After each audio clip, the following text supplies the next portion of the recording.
بسم اللہ الرحمن الرحیم۔ السلام علیکم ورحمۃ اللہ وبرکاتہ۔ معزز ناظرین، حضور صلی اللہ علیہ وآلہ وسلم اگرچہ نہایت فیاضی کی وجہ سے اکثر مقروض رہتے تھے، یہاں تک کہ وفات کے وقت بھی آپ صلی اللہ علیہ وآلہ وسلم کی زرہ من بھر غلہ پر ایک یہودی کے ہاں گروی تھی، لیکن ہر حال میں حسن معاملات کا سخت اہتمام تھا۔ مدینہ میں دولت مند عموماً یہودی تھے اور اکثر انہی سے آپ صلی اللہ علیہ وآلہ وسلم قرض لیا کرتے تھے۔ یہودی عموماً سخت گیر ہوتے ہیں۔ آپ صلی اللہ علیہ وآلہ وسلم نے ان کی ہر قسم کی بد مزاجیاں برداشت کی۔ نبوت سے پہلے جن لوگوں سے آپ صلی اللہ علیہ وآلہ وسلم کے تاجرانہ تعلقات تھے، انہوں نے ہمیشہ آپ صلی اللہ علیہ وآلہ وسلم کی دیانت اور حسن و معاملات کا اعتراف کیا۔ اسی لیے قریش نے متفقاً آپ صلی اللہ علیہ وآلہ وسلم کو امین کا خطاب دیا تھا۔ نبوت کے بعد بھی قریش بغض و کینہ کے جوش سے لبریز تھے۔ ایک دفعہ ایک شخص سے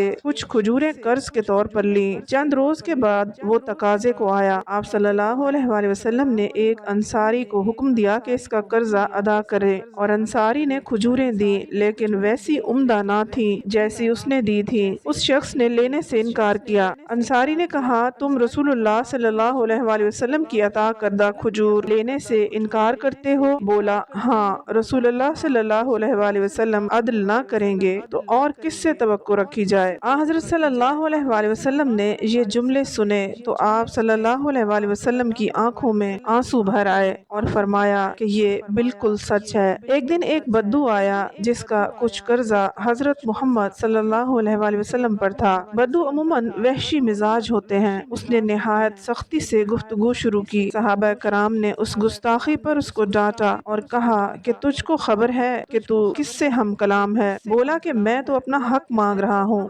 حضرت صلی اللہ علیہ وآلہ وسلم نے صحابہ سے ارشاد فرمایا کہ تم لوگوں کو اسی کا ساتھ دینا چاہیے، کیونکہ اس کا حق ہے، قرض خواہ کو بولنے کا حق ہے۔ اس کے بعد صحابہ کو اس کا قرض ادا کر دینے کا حکم صادر فرمایا اور زیادہ دلوایا۔ ایک دفعہ کسی سے اونٹ قرض لیا، جب واپس کیا تو اس سے بہتر اونٹ واپس کیا اور فرمایا، سب سے بہتر وہ لوگ ہیں جو قرض کو خوش معاملگی سے عطا فرماتے ہیں۔ ایک دفعہ کسی شخص سے ایک پیالہ مستعار لیا، اتفاق سے وہ گم ہو گیا تو اس کا تاوان عطا فرما دیا۔ عموماً آپ صلی اللہ علیہ وآلہ وسلم فرمایا کرتے تھے کہ میں 3 دن سے زیادہ اپنے پاس 1 دینار بھی رکھنا پسند نہیں کرتا، صرف اس دینار کے جس کو قرض ادا کرنے کے انتظار میں اپنے پاس رکھ چھوڑتا ہوں۔ ایک دفعہ ایک بدو اونٹ کا گوشت بیچ رہا تھا۔ حضرت صلی اللہ علیہ وآلہ وسلم کو یہ خیال تھا کہ گھر میں چوہارے موجود ہیں۔ آپ صلی اللہ علیہ وآلہ وسلم نے ایک وسق چوہاروں پر گوشت چکا لیا۔ گھر میں آ کر دیکھا تو چوہارے نہ تھے۔ باہر تشریف لا کر صحابہ سے فرمایا کہ میں نے چوہاروں پر گوشت چکایا تھا، لیکن چوہارے میرے پاس نہیں ہیں۔ اس نے واویلا مچایا کہ ہائے بددیانتی۔ لوگوں نے سمجھایا کہ رسول اللہ صلی اللہ علیہ وآلہ وسلم بددیانتی کریں گے۔ آپ صلی اللہ علیہ وآلہ وسلم نے فرمایا، نہیں، چھوڑ دو، اس کو کہنے کا حق ہے۔ پھر قصاب کی طرف خطاب کر کے وہی فکرہ ادا کیا۔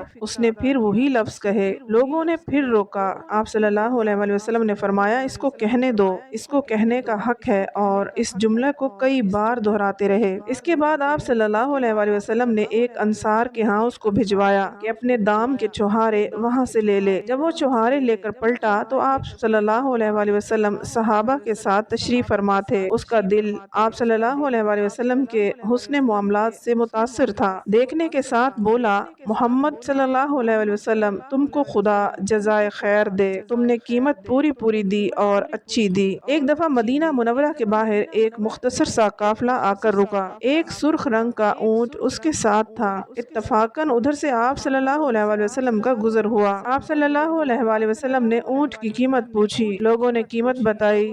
حضرت صلی اللہ علیہ وآلہ وسلم نے وہی قیمت منظور کر لی۔ اونٹ کی مہار پکڑ کر شہر کی طرف روانہ ہو گئے۔ بعد میں لوگوں کو خیال آیا کہ بے جان پہچان ہم نے جانور کیوں حوالے کر دیا، اور اس حماقت پر اب پورے قافلے کو ندامت تھی۔ قافلے کے ساتھ ایک خاتون بھی تھی۔ اس نے کہا، مطمئن رہو، ہم نے کسی شخص کا چہرہ ایسا روشن نہیں دیکھا، یعنی ایسا شخص دغا نہ کرے گا۔ رات ہوئی تو آپ صلی اللہ علیہ وآلہ وسلم نے ان کے لیے کھانا اور قیمت بھر کھجوریں بھجوا دیں۔ غزوہ حنین میں آپ صلی اللہ علیہ وآلہ وسلم کو کچھ اسلحہ کی ضرورت تھی۔ صفوان اس وقت تک کافر تھے۔